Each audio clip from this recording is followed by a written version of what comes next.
আজ ২৭শে জুলাই ২০২৫ রবিবার। আমরা বেরিয়ে পড়েছি আমাদের এক নতুন গন্তব্যে। এই মুহূর্তে আমরা আছি হাওড়া স্টেশনে। হাওড়া স্টেশন থেকে আমরা কিন্তু চেপে পড়েছি হাওড়া বর্ধমান মেন লোকালে। এই হাওড়া বর্ধমান মেন ছাড়বে ৮টা ৫ মিনিটে। আজকের কিন্তু আমাদের ডেস্টিনেশন হচ্ছে কোন্নগর। আর কোন্নগরে কি দেখতে চলেছি, কি কি এক্সপ্লোর করব, আপনারা তো অনেকটাই আন্দাজ করে ফেলেছেন, তবু বাকিটা পরে বলছি। আর এই হাওড়া থেকে কোন্নগর পর্যন্ত এই ট্রেনের দূরত্ব পড়ছে ১২ কিলোমিটার, যার ভাড়া পড়েছে জনপ্রতি ৫ টাকা করে।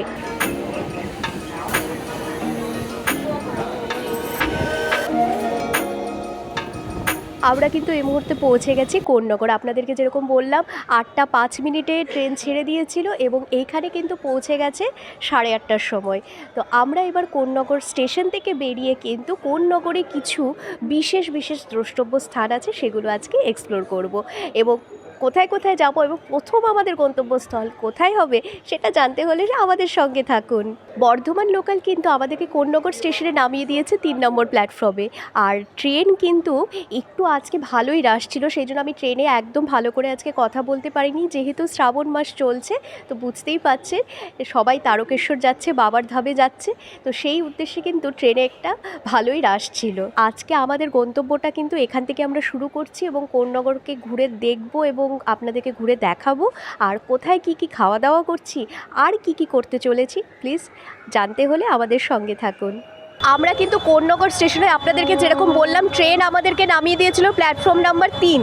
এবার ৩ নম্বর প্ল্যাটফর্ম থেকে কিন্তু আমরা ফুট ওভার ব্রিজ দিয়ে ১ নম্বরের বাইরের দিকে চলে এলাম। এবার ১ নম্বরের বাইরের দিকে এলে আপনারা দেখতে পাবেন এই যে রাস্তাটা, মানে একদম আপনারা যেই রাস্তাটা দিয়ে মানে সোজা সিঁড়ি দিয়ে নেমে গেলেন, সেই নামার পর কিন্তু মুখের সামনে থেকেই অজস্র এখান থেকে টোটো পেয়ে যাবেন। যে সমস্ত টোটো আপনারা কোন্নগরের যেই দ্রষ্টব্য স্থানগুলো ঘুরে দেখতে চান বা আপনারা যদি রিজার্ভও করতে চান সেক্ষেত্রে রিজার্ভও করতে পারবেন এবং এখানে কিন্তু শেয়ারেও টোটোর ব্যবস্থা রয়েছে। আপনাদেরকে যেরকম বললাম যে আমরা কিন্তু একটু সকালবেলা একটু পেট পুজোটা করে নিই, সেরকম একটা প্ল্যানিং রয়েছে। সেই জন্য আমরা এখান থেকে কোন্নগর এই স্টেশন থেকে বেরিয়ে তো এখান থেকে আমরা নিয়েছি লুচি আর আলু মটরের তরকারি। এবার লুচি কিন্তু এখানে দাম পড়েছে 7 টাকা পিস। আপনাদেরকে যেরকম বললাম আমরা কিন্তু প্রাতঃরাশ পেট পুজোটা করে সারলাম এবং আমি নিয়েছিলাম 2টো লুচি এবং সবজির টেস্ট কিন্তু খুব ভালোই ছিল, কারণ একদম হালকা লেগেছে আমার কাছে। আর এই দোকানের কোনো নাম নেই, একটি নামহীন দোকানে কিন্তু আপনারা বেরিয়ে একদম দেখতে পারবেন একটা মিষ্টির দোকান আছে এবং মিষ্টির দোকানের সংলগ্ন যে দোকানটা চট করে দেখলে বোঝা যাবে না যে সেখানে খাবার পাওয়া যাবে, মনে হবে যে নর্মালি চা বিস্কিট যেরকম দোকান থাকে, কিন্তু ওখানেই কিন্তু আপনারা এরকম সুস্বাদু খাবার পেয়ে যাবেন। আজকের আমাদের পর্বের কোন্নগর এক্সপ্লোর করার প্রথম গন্তব্যে এসে অবশেষে পৌঁছলাম। আর আমাদের প্রথম গন্তব্য হচ্ছে কোন্নগরের শ্রী অরবিন্দর পৈতৃক ভবন। এই জায়গাটা কিন্তু সত্যি অনেকের কাছেই কিন্তু মানে আমরা কোন্নগর বললে কিন্তু সবার আগে বুঝি যে অবনীন্দ্রনাথ ঠাকুরের বাগান বাড়ি, তারপরে আরও 12 মন্দির ঘাট আছে, কিন্তু এখানে যে ঋষি অরবিন্দের পৈতৃক ভবন এটাও যে একটা দেখবার মতো একটা দ্রষ্টব্য জায়গা রয়েছে সেটা কিন্তু অনেকেরই অজানা। তাই আমি যে প্রথম থেকে আপনাদেরকে বলছিলাম যে একটা সারপ্রাইজ রয়েছে, সেই সারপ্রাইজটা হচ্ছে এটাই যে এই মুহূর্তে আমরা দাঁড়িয়ে রয়েছি কিন্তু ঋষি অরবিন্দের পৈতৃক ভবনের সামনে। এই যে বাড়িটা দেখতে পাচ্ছেন এটা কিন্তু শ্রী অরবিন্দ সোসাইটি কর্তৃক শ্রী অরবিন্দের পৈতৃক ভবন। বাড়িটিতে কিন্তু ঋষি অরবিন্দের অনেক স্মৃতি বিজড়িত রয়েছে এবং কি সেই স্মৃতি চলুন বাড়িটি ঘুরে দেখতে দেখতে এই বাড়ির ইতিহাস সম্পর্কে কিছুটা জেনে নিই। কোন্নগরে অবস্থিত শ্রী অরবিন্দ ভবন, যা শ্রী অরবিন্দ সোসাইটির কোন্নগর কেন্দ্র 15ই জানুয়ারি 1969 সালে পণ্ডিচেরির শ্রী অরবিন্দ আশ্রম জননীর আশীর্বাদ ধন্য অনুমতি প্রাপ্ত হয়ে কোন্নগর ঘোষপাড়ায় শ্রী অরবিন্দের এই পৈতৃক বাসভূমি পশ্চিমবঙ্গ সরকার কর্তৃক অধিগ্রহণের জন্য জমি অধিগ্রহণ আইন 1894 অনুযায়ী অধিগ্রহণ প্রক্রিয়া 1972 সনে শ্রী অরবিন্দ জন্ম শতবর্ষে শুরু করে। বর্তমানে শ্রী অরবিন্দ সোসাইটির কোন্নগর শাখা শ্রী অরবিন্দ ও শ্রী মায়ের আদর্শ ও দর্শন প্রচার সংক্রান্ত কার্যধারা পরিচালনা করা হয়। এই যে ঘরটা দেখতে পাচ্ছেন এটা কিন্তু হচ্ছে লাইব্রেরি, মানে ঋষি অরবিন্দের সোসাইটি কর্তৃক এটি লাইব্রেরি।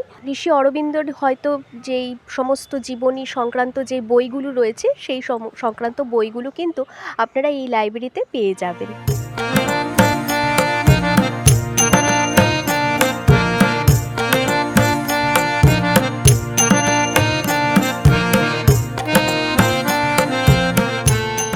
এই যে দেখতে পাচ্ছেন এখানে কিন্তু ঋষি অরবিন্দের আবক্ষ মূর্তি স্থাপন করা আছে। আপনারা প্রত্যেকেই জানেন ঋষি অরবিন্দের শেষ জীবনটা কিন্তু কেটেছিল পণ্ডিচেরিতে, এবং পণ্ডিচেরিতে ওনার স্মৃতির উদ্দেশ্যে কিন্তু একটি বড় আশ্রম তৈরি করা আছে। সেখানেই কিন্তু ওনার শেষকৃত্য সমাপন হয়, এবং সেখান থেকেই মানে সেই সমাধিস্থল থেকেই কিন্তু এই যে গাছটি দেখতে পাচ্ছেন সেই গাছটা কিন্তু সেখান থেকে চারা এনে এখানে রোপণ করা হয়েছে। এই গাছটাকে বলা হচ্ছে সেবাতরু। আমরা এই মুহূর্তে রয়েছি ঋষি অরবিন্দের পৈতৃক বাড়িতে, আর এই বাড়িটাতে একটা খুব সুন্দর মানে নিস্তব্ধতা বিরাজ করছে।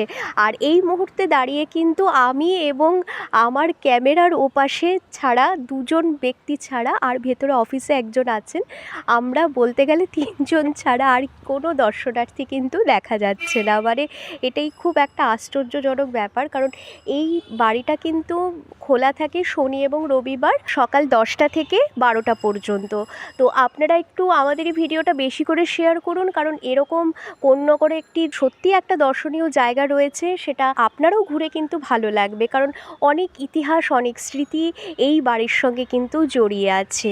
আর এই দুপাশটাতেই কিন্তু একটা খুব সুন্দর বিভিন্ন গাছ দিয়ে কিন্তু বাগান তৈরি করা আছে। এবার আমরা ভেতরে প্রবেশ করব। ভেতরে কিন্তু জুতো খুলে প্রবেশ করতে হবে। ভেতরে প্রবেশ করার পর আমরা কি কি দেখতে পাচ্ছি সঙ্গে থাকুন।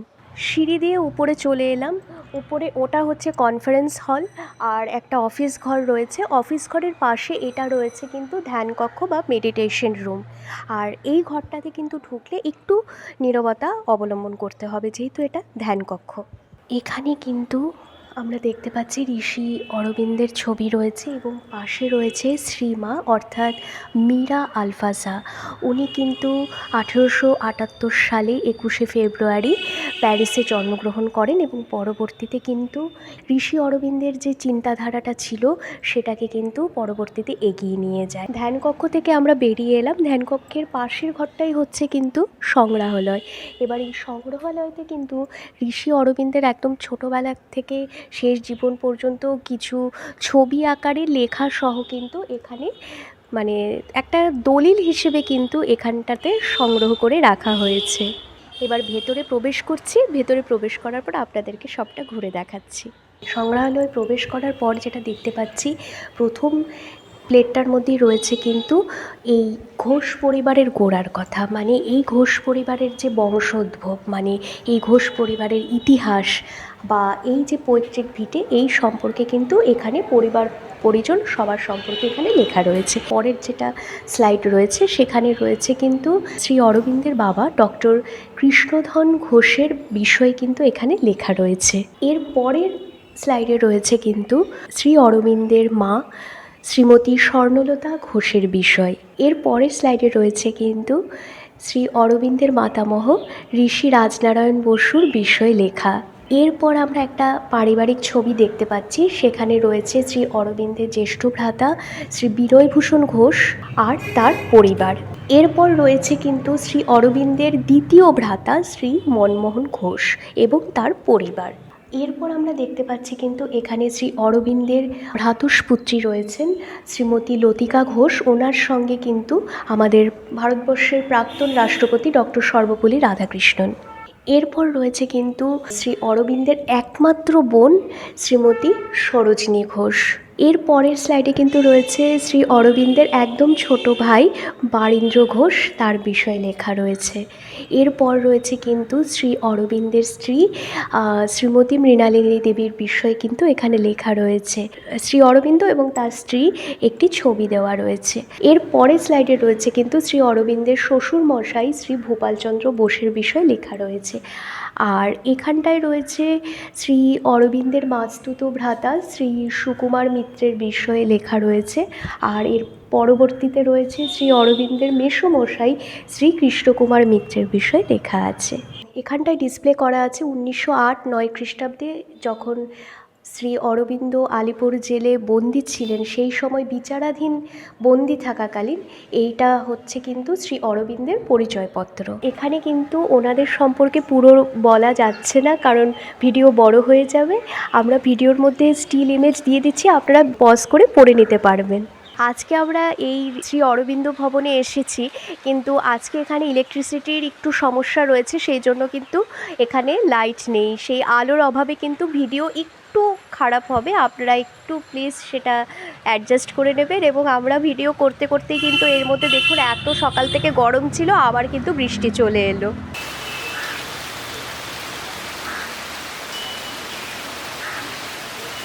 আজকে কন্যগরের এই যে স্থানেতে আপনারা উপস্থিত হয়েছেন, এটি হচ্ছে শ্রী অরবিন্দের পৈতৃক বাসভূমি।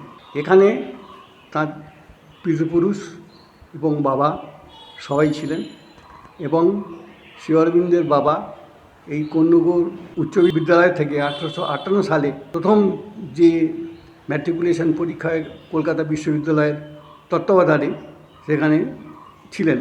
তার ছবি আমরা এখানে ডিসপ্লে করেছি, দেখিয়েছি। এটা পরবর্তীকালেতে শ্রী অরবিন্দ সোসাইটির কন্যগরের কেন্দ্রের সাহায্যে এবং পশ্চিমবঙ্গ সরকারের সাহায্যে এটাকে অধিগ্রহণ করা হয়, এবং অধিগ্রহণ করে পরবর্তীকালে এই যে কর্মপ্রবাহ এখানে চলছে এবং যে সমস্ত জিনিসগুলো পরিকাঠামো তৈরি করা হয়েছে সেগুলো সৃষ্টি করা হয়। আপনারা যদি ঋষি অরবিন্দের পৈতৃক ভবন যেতে চান তবে কিভাবে যাবেন? স্টেশন থেকে আপনাদেরকে বলতে হবে বাগানবাড়ি যাব, কারণ এই ঋষি অরবিন্দের পৈতৃক ভবনটা এখনও সেই অর্থে কিন্তু ফেমাস হয়নি যে আপনারা অটোর দাদাদেরকে বললে ওনারা ঠিক করে আপনাদেরকে দেখাতে পারবে। এবার বাগানবাড়ি যে সমস্ত যাচ্ছে অটোগুলো, সেই অটোতেই চেপে গেলেন, চাপার পর আপনাকে ঠিক এই মোড়টাতে নামিয়ে দিল। এবার আপনি একটা দেখতে পাচ্ছেন অরবিন্দ মিষ্টান্ন ভাণ্ডার লেখা রয়েছে, আর এই পাশে রয়েছে অরবিন্দ রোড। আপনি এই অরবিন্দ মিষ্টান্ন ভাণ্ডারটা মাথায় রাখবেন। এই সামনে দিয়ে যে রাস্তাটা সোজা চলে গেছে, সোজা হেঁটে গেলেই কিন্তু এই মিনিট 10 আপনাকে হাঁটতে হবে, এবং আপনার বাঁ দিকেই কিন্তু পড়বে অরবিন্দের পৈতৃক ভবন। এবং আপনারা যদি হেঁটে যেতে একটু অসুবিধা হয়, সেই ক্ষেত্রে কিন্তু এখানটাতে আমরা দেখতে পাচ্ছি অনেক টোটো আছে। টোটোকে বললে 10 টাকা ভাড়ায় আপনাকে ঠিক সেই অরবিন্দ ভবনে কিন্তু আপনাকে পৌঁছে দেবে। আর আপনারা যদি কেটে কেটে আসতে চান, আপনারা সোজা বাগানবাড়ি পর্যন্ত আসবেন না, সেই ক্ষেত্রে কিন্তু আপনাকে কোন্নগর স্টেশন থেকে বাটার মোড় আসতে হবে। বাটার মোড় পর্যন্ত 10 টাকা ভাড়া পড়বে, আবার বাটার মোড় থেকে এখান পর্যন্ত আসলে 10 টাকা ভাড়া। আর আপনারা যদি সোজাসুজি এখানে চলে আসেন তবে কিন্তু আপনাদের ভাড়া পড়বে 15 টাকা করে জনপ্রতি। শ্রী অরবিন্দ পৈতৃক ভবন থেকে আমাদের এবারের কোন্নগরের আমাদের দ্বিতীয় গন্তব্য হচ্ছে কোন্নগরের বিশেষ আকর্ষণ অবনীন্দ্রনাথ ঠাকুরের বাগানবাড়ি। আর এই মুহূর্তে আমরা দাঁড়িয়ে রয়েছি একদম অবনীন্দ্রনাথ ঠাকুরের বাগানবাড়ির রাস্তার যাওয়ার যেই গেটটার সামনে। এবার ভেতরে প্রবেশ করব।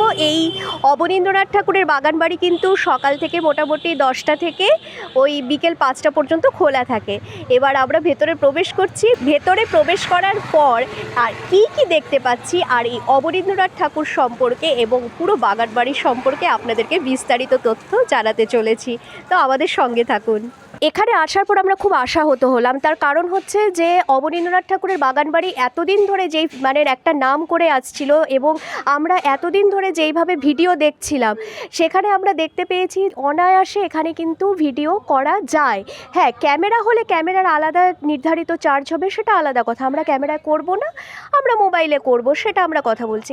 কিন্তু এখানকার কর্তৃপক্ষ মানে যেখানে টিকিট কাউন্টারে টিকিট আমরা কাটতে যাচ্ছি, সেই ভদ্রলোকের কথাবার্তা এতটাই খারাপ। উনি বলছেন যে মোবাইলে করলেও কিনা চার্জ লাগবে, নতুন করে চার্জ নির্ধারণ করা হয়েছে। তো ঠিক আছে, ভালো কথা, আমরা করব না।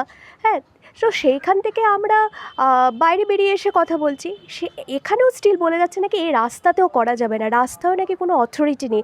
রাস্তায় আমি দাঁড়িয়ে রয়েছি, আমি আমার ছবি আমার পার্সোনাল ক্যামেরায় আমি তুলছি, আমি কথা বলছি, সেটা আমার রাইটস আছে।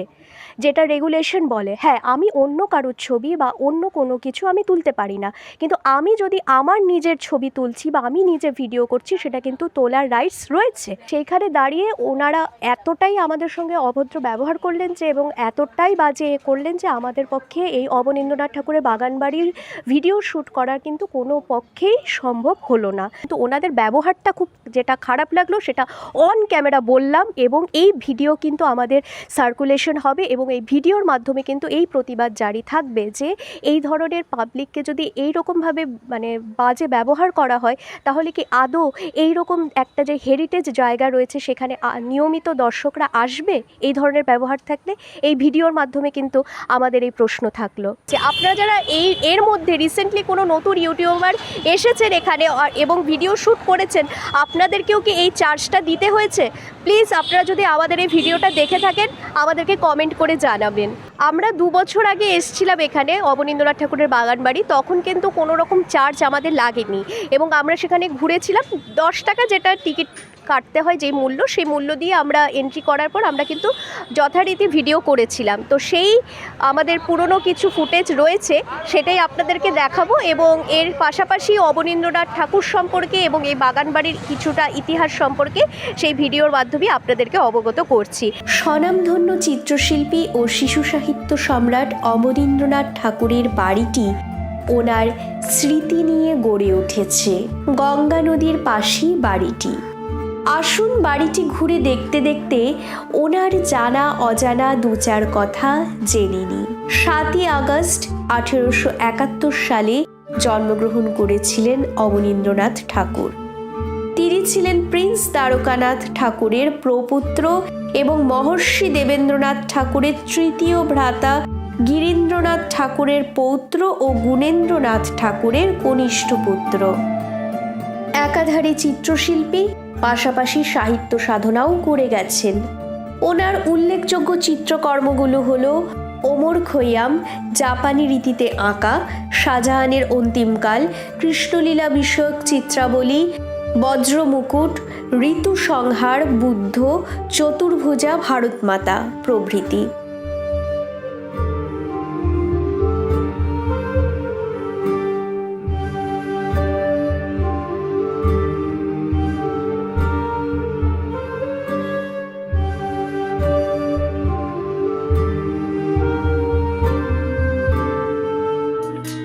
ওনার প্রকাশিত উল্লেখযোগ্য কয়েকটি গ্রন্থ হল শকুন্তলা, ক্ষীরের পুতুল, রাজকাহিনী, বাংলার ব্রত, বুড়ো আংলা প্রভৃতি।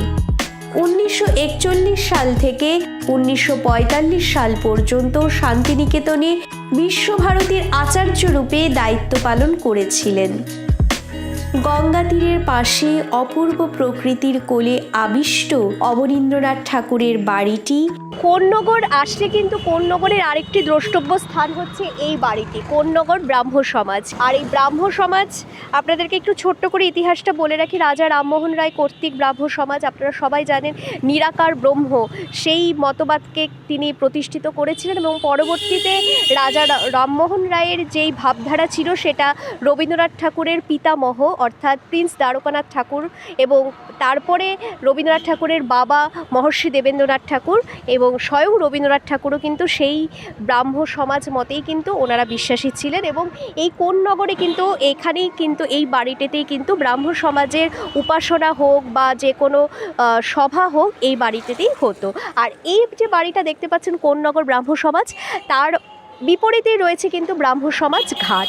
আর এই ঘাটটাতেও কিন্তু আপনারা এসে খানিকটা কিন্তু সময় কাটাতে পারবেন। কোন্নগর যেহেতু একদম হুগলি নদী বা গঙ্গার একদম তীরবর্তী অঞ্চল, এখানে এত ঘাট রয়েছে, মানে ওপারটা আপনাদেরকে আরেকটা ইন্টারেস্টিংলি বলে রাখি যে আমরা তো হাওড়া থেকে এসেছি, আপনারা চাইলে কিন্তু যারা উত্তর দিকে থাকেন মানে আগরপাড়া, সোদপুর, খড়দা এইসব সাইডে থাকেন, আপনারা কিন্তু চাইলে পানিহাটি ফেরিঘাট থেকে একদম সরাসরি চলে আসতে পারবেন ফেরি করে এই কোন্নগরে ফেরিঘাটে, এবং কোন্নগর ফেরিঘাট থেকেও কিন্তু আপনারা ঘুরে দেখে নিতে পারবেন। সেই ক্ষেত্রে কিন্তু আমাদের মনে হয় বেশি সুবিধে হবে। এই ব্রাহ্ম সমাজ ঘাটটাতেও যদি আপনারা কিছুটা সময় কাটাতে চান বা বিকেলবেলার যেটা সান্ধ্যকালীন ভাইবস বা সান্ধ্যকালীন আড্ডা যেটা বলে সেটা ফিল করতে চান, তবে কিন্তু এই ব্রাহ্ম সমাজ ঘাটটা আপনারা ঘুরে দেখে নিতে পারেন। হ্যাঁ, আমি যেহেতু বাইরে থেকে বলছিলাম, তালা বন্ধ দেখে বুঝতে পারিনি, পাশে একটা ছোট্ট গেট রয়েছে। এমনিতে এখানে কিন্তু কিছু এখন নেই, এখানে মেয়েদের কিন্তু টেইলারিং শেখানো হয়। তো এই মুহূর্তে বাড়িটি বন্ধ রয়েছে, আপনারা বাইরে থেকে এমনি জাস্ট গার্ডেনটা একটু ঘুরে দেখে নিতে পারবেন। সোমবার দিন এটা খোলা হয়। এখানে কিন্তু মেয়েদের জন্য বিশেষ করে সেলাই শেখানোর মানে টেইলারিং শেখানোর ব্যবস্থা রয়েছে, এবং সেখানে কত কি খরচা হবে এবং কতটা খরচাতে এখানে শেখা যাবে সবটা কিন্তু আপনারা এই বাড়িতে এসে এখানে এসেই কিন্তু আপনাদেরকে যোগাযোগটা করে নিতে হবে। এখানে আমরা যেটা জানলাম যে শুধুমাত্র মেয়েদের জন্যই ব্যবস্থাটা করা রয়েছে, যদি ছেলেরাও শিখতে চান সেটারও ব্যবস্থা রয়েছে আলাদাভাবে, সেটা আপনাদেরকে এখানে এসে কথা বলে নিতে হবে। এই মুহূর্তে কিন্তু আমরা দাঁড়িয়ে রয়েছি ব্রাহ্ম সমাজ ঘাটে।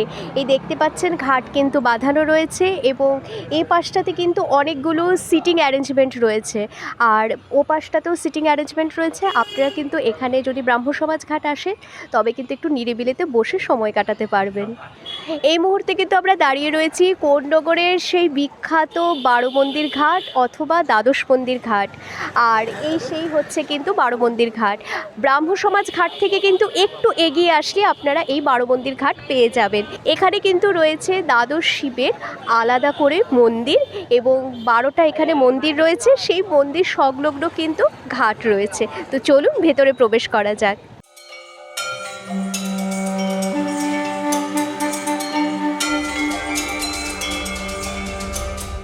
এই 12 মন্দির ঘাট কিন্তু আপনারা যদি বিশেষ করে সন্ধ্যের সময়টাতে আসেন, সেই সান্ধ্যকালীন যে গঙ্গার ভাইবসটা সেটা খুব ভালোভাবে উপভোগ করতে পারবেন।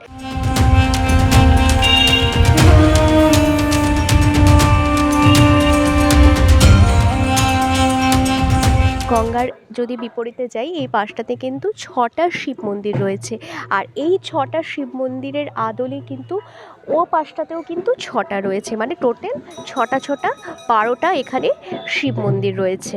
তো চলুন আপনাদেরকে একটু মন্দিরটা পরিক্রমা করিয়ে নিই।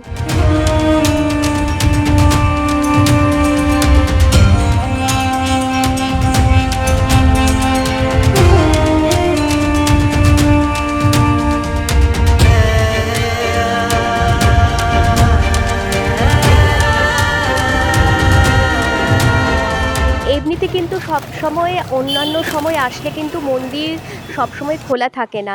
আমরা গেটের সামনে যেটা দেখলাম, এখানের দ্বাদশ মন্দিরের কিন্তু সময়সীমা রয়েছে, কিন্তু এখন যেহেতু শ্রাবণ মাস চলছে আমার মনে হয় সেই জন্য মন্দির কিন্তু এখন সবসময় খোলা থাকছে। আর আমরা আশেপাশে দেখতেও পাচ্ছি, বা ট্রেনে করেও যখন এসছি, শ্রাবণ মাসের ফলে কিন্তু এখানে অসংখ্য ভক্তদেরও কিন্তু সমাগম হয়েছে। এই মুহূর্তে কিন্তু আমরা দাঁড়িয়ে রয়েছি কোন্নগরের একটি বিখ্যাত জায়গা, যেটা হচ্ছে রাজরাজেশ্বরীর মন্দির। এটা কিন্তু শ্রী জগৎগুরু শঙ্করাচার্যের প্রতিষ্ঠিত একটি মন্দির, আর এই মন্দির কিন্তু এখন বন্ধ, আবার বিকেল 3টের সময় খুলবে। এবার মন্দির প্রাঙ্গণ মানে মন্দিরের ভেতর কিন্তু ক্যামেরা কোনোভাবেই অ্যালাউড নয়, তো সুতরাং আমরা ভেতরের কোনো আপনাদেরকে ছবি দেখাতে পারছি না, কিন্তু আপনাদেরকে ওই এখান থেকে গেটের মানে মন্দিরের বাইরে থেকে আপনাদেরকে বলে দিচ্ছি যে আপনারা চাইলে এই মন্দির যেটা খোলার সময় রয়েছে সেটা আপনাদেরকে বলে দিচ্ছি। মন্দির কিন্তু সকাল 5টা থেকে দুপুর 12টা পর্যন্ত খোলা থাকে, এবং আবার কিন্তু পুনরায় বিকেল 5টা থেকে রাত 9টা পর্যন্ত। তাই মন্দির যদি দর্শন করতে চান এই সময়সীমার মধ্যে আসলে কিন্তু আপনারা মন্দির অনায়াসেই দর্শন করতে পারবেন। আর এখানে কিন্তু কিছু আরতির সময় রয়েছে, সেই আরতির সময়গুলো আপনাদেরকে বলে দিচ্ছি। এখানে আরতির সময় হচ্ছে মঙ্গল আরতি হচ্ছে সকালবেলা হবে 5টা 15, আর তারপরে আছে শৃঙ্গার আরতি, সেটা হবে সকাল 10টা 15। এরপর রয়েছে ভোগ আরতি দুপুর 12টা 15। এরপর রয়েছে সন্ধ্যা আরতি সন্ধেবেলা 7টা 15। একদম শেষে রয়েছে শয়ন আরতি, যেটা হবে রাত 9টা 15। সুতরাং এই হচ্ছে মন্দির, এবং মন্দিরের ভেতরের পরিবেশ সত্যিই খুব সুন্দর একটা মন্দির যেরকম হয়। তাই আপনারা আসলে কিন্তু কোন্নগর এই রাজরাজেশ্বরী মন্দির কিন্তু আপনাদের দর্শনীয় স্থানের তালিকায় অবশ্যই রাখবেন। 12 মন্দির ঘাট দেখলেন, 12 মন্দির ঘাট ঘুরলেন, 12 মন্দির ঘাট থেকে কিন্তু একটু এগিয়ে আসলেই কিন্তু রাস্তার একদম ওপরেই কিন্তু আপনারা এই রাজরাজেশ্বরী রাজরাজেশ্বরী মন্দিরটি দেখতে পাবেন। ভিডিওর মাঝখানে এভাবে আসার জন্য আমি খুবই দুঃখিত। আসলে আমরা যেটা কোন্নগর ট্যুর প্ল্যান করেছিলাম, আমরা কিন্তু অনেকটাই নির্ভরশীল ছিলাম সোশ্যাল মিডিয়া এবং আমাদের মতোই যারা ইউটিউবে আরও অনেকে ব্লগ করেছেন তাদের উপর। আমি কিন্তু সবার কথা বলছি না, আমরা বিশেষ করে যাদের যাদের ভিডিওগুলো ফলো করেছিলাম সেই সমস্ত ভিডিওগুলো ফলো করে আমরা যে ট্যুর প্ল্যানটা করেছিলাম, যার ফলে কিন্তু আমাদের একটু কিন্তু অসুবিধার সম্মুখীন হতে হয়েছিল। আমাদের কাছে যেমন তথ্য ছিল যে শকুন্তলা মন্দির কিন্তু সারাদিন খোলা থাকে, কিন্তু আসলে আমরা গিয়ে যেটা জানতে পারলাম সারাদিন খোলা থাকে না। মন্দির আসলে খোলা এবং বন্ধ হওয়ার তো একটা সময়সূচি রয়েছে, সেই সময়সূচি মেনেই কিন্তু মন্দির বন্ধ এবং খোলা থাকে, সেটা আপনারা ভিডিওতে জেনে যাবেন। এবার এই ধরনের কিন্তু ছোটোখাটো অনেক তথ্য আমাদের কাছে কিন্তু মানে ভুল পাওয়ার ফলে অসুবিধার সম্মুখীন হতে হয়েছে। আমি বলবো না যে আমাদের ভিডিওগুলোতেও 100% তথ্য সঠিক থাকে, আমরা যতটা সম্ভব আপনাদের কাছে কিন্তু সঠিক তথ্যটা তুলে ধরার চেষ্টা করি। আমাদের ভিডিওর মধ্যেও হয়তো বা কোনো ভুল থাকতে পারে, সেটা আপনারা কমেন্টে জানাবেন, আমরা সে পরবর্তীতে কিন্তু সেই ভুল ত্রুটিগুলো শুধরে নেওয়ার চেষ্টা করব। এক প্রকার আপনাদের যেন হ্যাসেল ফ্রি ট্যুর প্ল্যানটা হয়, সেই জন্যই কিন্তু এই ভিডিওর মাধ্যমে আপনাদের কাছে এই তথ্যটা তুলে ধরা। আপনাদেরকে আমি দুভাবে কিন্তু আপনাদের যাতে কোন্নগর ভ্রমণ করলে কোনো রকম কোনো অসুবিধার সম্মুখীন হতে না হয় আমি বলে দিচ্ছি। আপনারা যারা হাওড়ার দিক থেকে আসবেন, মানে বাই লোকাল ট্রেন ধরে যারা আপনারা কোন্নগর স্টেশন নেমে এইভাবে ট্যুর প্ল্যানটা করতে চাইছেন, শ্রীরামপুর, উত্তরপাড়া, ব্যান্ডেল, বর্ধমান এইসব সাইড থেকে আসতে চাইছেন, আর আরেকটা হচ্ছে আপনাদের যারা শিয়ালদা হয়ে আপনারা কোন্নগর যেতে চাইছেন, দুটো ওয়ে কিন্তু আপনাদেরকে এই ভিডিওর মাধ্যমে বলে দিচ্ছি। চেষ্টা করবেন যাতে আর্লি মর্নিং এই ভ্রমণটা শুরু করা যায়, মানে কোন্নগর যদি আপনারা ভ্রমণ করতে চান, হাওড়া স্টেশন থেকে বর্ধমান অথবা ব্যান্ডেল লোকাল ধরে আপনারা কোন্নগর চলে এলেন। এবার কোন্নগর আসার পর কিন্তু কোন্নগর স্টেশন থেকে একদম কাছাকাছি আপনাদের পড়বে কিন্তু শকুন্তলা মন্দির। মন্দির যেহেতু সকাল 6টা থেকে খোলা থাকে, আপনারা প্রথমেই কিন্তু মায়ের দর্শনটা খুব ভালোভাবে করে নিতে পারবেন। আপনারা কোন্নগর স্টেশন থেকে বেরিয়ে অনায়াসে টোটো পেয়ে যাচ্ছেন, টোটো করে আপনারা চলে গেলেন শকুন্তলা মন্দির। শকুন্তলা মন্দির থেকে মায়ের দর্শন করে আপনারা আরেকটি টোটো করে নিতে পারেন, সেই টোটো আপনাদেরকে বাটার মোড় নিয়ে আসবে। বাটার মোড় পর্যন্ত আপনাদের ভাড়া পড়বে 10 টাকা করে। বাটার মোড়ের দিকে কিন্তু আপনি যদি বাটার মোড়ের দিকে আপনার মানে আমি ক্যামেরার দিকে তাকিয়ে রয়েছি, এবার আমার বাম হাতে পড়বে কিন্তু 3টে জায়গা, ডান হাতে পড়বে 2টো জায়গা, মানে বাটার মোড়কে মাঝখানে রেখে। বাটার মোড় থেকে ডান দিকে পড়ছে কিন্তু ঋষি অরবিন্দের পৈতৃক ভবন, আরেকটা হচ্ছে অবনীন্দ্রনাথ ঠাকুরের বাগান বাড়ি। এবার এখানটাতে আরেকটা অসুবিধা রয়েছে, সেটাও আপনাদেরকে বলে দিই। সেটা হচ্ছে অবনীন্দ্রনাথ ঠাকুরের বাগান বাড়ি, সেটা কিন্তু কোন্নগরের প্রচুর মানে একটা ফেমাস জায়গা, মানে একদম মানে হাক ডাক পড়ে যায় বাগান বাড়ি বলে টোটোওয়ালাদের কাছ থেকে। আর ঋষি অরবিন্দের পৈতৃক ভবন কিন্তু আপনারা যদি স্থানীয় লোকদেরকে জিজ্ঞেস করতে চান, সেক্ষেত্রেও কিন্তু অনেকেই মানে বলতে পারে না সঠিকটা যে হ্যাঁ এখানেই হবে, সেই জন্য একটা রুট প্রবলেম রয়েছে। এখানে একটা বলে রাখি, ঋষি অরবিন্দের পৈতৃক ভবন যেহেতু মাত্র 2 দিন খোলা থাকে, মানে শনি এবং রবিবার সকাল 10টা থেকে 12টা, সেই জন্য আমার মতে আপনারা শকুন্তলা মন্দির দর্শন করার পর কিন্তু সরাসরি ঋষি অরবিন্দের পৈতৃক ভবনটা দর্শন করে নিলে খুব ভালো হয়, কারণ না হলে একটা আবার বন্ধ হয়ে যাওয়ার ব্যাপার থাকে। তো আপনারা সেখানে ঋষি অরবিন্দের পৈতৃক ভবন ঘুরে নিলেন। সেখান থেকে বেরিয়ে কিন্তু আপনারা একটুখানি মানে মিনিট 5 এগিয়ে গেলেই কিন্তু আপনারা পেয়ে যাচ্ছেন অবনীন্দ্রনাথ ঠাকুরের বাগান বাড়ি। অবনীন্দ্রনাথ ঠাকুরের বাগান বাড়ি খুব ভালোভাবে ঘুরে নিলেন।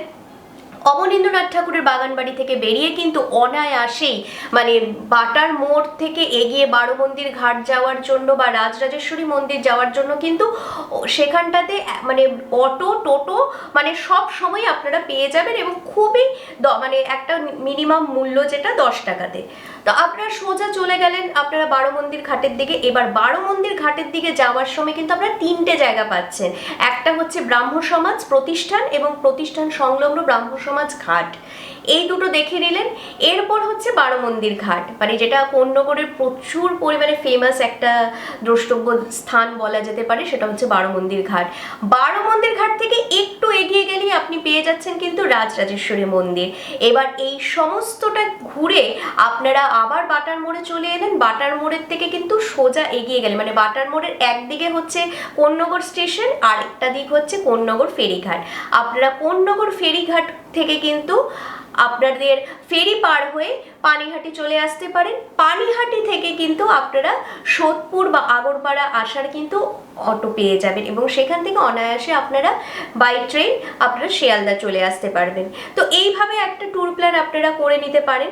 আর আরেকটা আমি বলছি, যদি আপনারা যারা এদিক থেকে মানে শিয়ালদা হয়ে যেতে চাইছেন, সেইটা হলে কিভাবে আপনারা ট্যুর প্ল্যানটা সাজাবেন, সেইটা হচ্ছে আপনারা শিয়ালদা থেকে ট্রেন ধরলেন, মেন লাইনের ট্রেন ধরলেন, যথারীতি সোদপুর নামলেন। সোদপুর থেকে আপনারা পানিহাটি ফেরিঘাট যাওয়ার জন্য কিন্তু অটো পেয়ে যাবেন 10 টাকা মূল্যে। সেখানে আপনারা অটো করে নিলেন, ফেরিঘাট চলে এলেন। সেখান থেকে কোন্নগর ফেরিঘাট যাওয়ার সব সময় ফেরি পাওয়া যাচ্ছে 8 টাকা মূল্যে। ফেরি পার হয়ে কোন্নগর চলে এলেন। কোন্নগর ফেরিঘাট থেকে বেরিয়েই কিন্তু আপনার একদম তখন আবার আপনার বাম দিকে পড়বে হচ্ছে অবনীন্দ্রনাথ ঠাকুরের বাগান বাড়ি আর হচ্ছে ঋষি অরবিন্দের পৈতৃক ভবন। বাটার মোড় থেকে আপনার ডান হাতে যথারীতি পড়বে হচ্ছে ব্রাহ্ম সমাজ ঘাট, বারোমন্দির ঘাট এবং রাজরাজেশ্বরী মন্দির। এবার আপনি কি করলেন, প্রথমেই আপনি ঋষি অরবিন্দের পৈতৃক ভবনটা দর্শন করে নিলেন, যেভাবে আমি আপনাদেরকে বলে দিলাম রুটটা। তো আপনি ঋষি অরবিন্দের পৈতৃক ভবন দর্শন করার পর অবনীন্দ্রনাথ ঠাকুরের বাগান বাড়ি ঘুরে নিতে পারেন। সেইখান থেকে আবার আপনি একটা টোটো করে নিলেন, একদম মানে একসঙ্গে 3টে জায়গা আপনি একসঙ্গে ভালোভাবে ঘুরে নিতে পারবেন। সেটা হচ্ছে ব্রাহ্ম সমাজ ঘাট, বারোমন্দির ঘাট আর হচ্ছে রাজরাজেশ্বরী মন্দির। আরেকটা কথা আপনাদেরকে বলে রাখি, রাজরাজেশ্বরী মন্দিরেরও কিন্তু একটা সময়সীমা রয়েছে, সেটা ভিডিওতে উল্লেখ করে দিয়েছি। আপনারা একটু সেই সময়সীমাটা খেয়াল করে কিন্তু এই ট্যুর প্ল্যানটা করে নেবেন। এবার সমস্তটা আপনাদের ঘোরা হয়ে গেল। এবার আপনারা যদি ট্রেন দিয়ে ফেরত আসতে চান, মানে হাওড়া হয়ে ফেরত আসতে চান, সেইখান থেকে আপনারা একটা টোটো করে নিলেন, একদম সোজা চলে গেলেন শকুন্তলা মন্দির। একটু বিকেল দিক হয়ে গেল, শকুন্তলা মন্দির ততক্ষণে আপনাদের আশা করি 4টে-5টার সময় খুলে যাবে মন্দির। তখন ভালোভাবে আপনারা মায়ের দর্শন করে তারপরে কোন্নগর স্টেশন গিয়ে কোন্নগর স্টেশন থেকে ট্রেনে করে হাওড়া চলে আসতে পারেন। এই হচ্ছে কিন্তু একটা মোটামুটিভাবে আপনাদেরকে ধারণা দেওয়ার চেষ্টা করলাম যে কোন্নগর ভ্রমণ করলে আপনারা কিভাবে কোন্নগরকে এক্সপ্লোর করবেন। আর আমাদের এই ভিডিওতে যদি আর কিছু তথ্য বাকি থেকে থাকে বা আমাদের এই বলার মধ্যে যদি কোনো কিছু ভুল হয়ে থাকে, আপনাদের যদি মনে হচ্ছে যে না আমরা ঠিক বলিনি, ট্যুর প্ল্যানটা হয়তো এটা হলে হ্যাসেল ফ্রি হচ্ছে না, আপনারা কিন্তু নির্দ্বিধায় আমাদেরকে কমেন্ট সেকশনে কমেন্ট করতে পারেন। এবার চলুন মূল ভিডিওতে ফেরা যাক।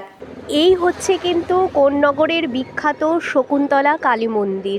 এই মন্দির কিন্তু অনেক বছরের পুরনো মন্দির এবং অসম্ভব জাগ্রত মায়ের মন্দির, এবং এখানে নাকি বৈশাখ মাসের বিশেষ যে অমাবস্যা তিথিতে কালী পুজো হয় তখন নাকি 1000 পাঠা বলি হয়। তো বুঝতেই পারছেন কতটা জাগ্রত মন্দির এবং একটা এখানকার অসম্ভব বিশ্বাসের মন্দির, যে এখানে নাকি মায়ের কাছে কিছু চাইলে মানসিক করলে আপনার সেই মনস্কামনা পূরণ হবে।